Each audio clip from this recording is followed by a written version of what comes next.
Si istong nga gwapohon, wala gayud ka eskwela. Kay wala siya'y trabaho, wala sab makaasawa. Nakahukom, manimpalad na lang siya. Milarga sa Manila siya milarga. Kamay putos lang ang dala. Sa Manila, squatter ang Pinoy-anan niya. Kay lisod 1D1 ang iyang sistema. Miintra siya sa trabaho nga illegal, delikado pa. Nahimo siyang drug pusher sa shabu ug marijuana.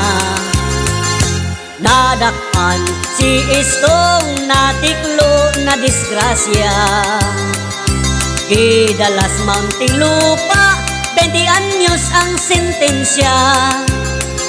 Ito sa bilangguan, sa sulod sa iyang selda.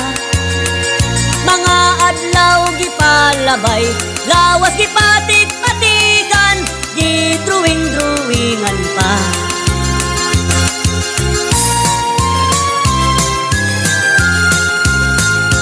Pag uli na ni istong daw maton ang hitsura.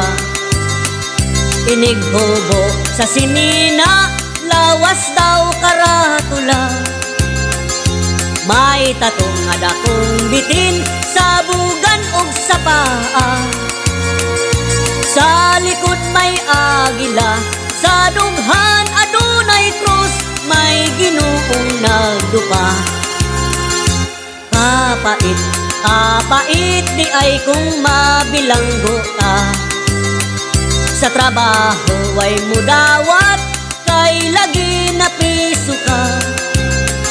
Ug kung siya mangulitaw sa naibgang dalaga, isnabon in town siya kung makita ang tattoo sa kalawasan niya.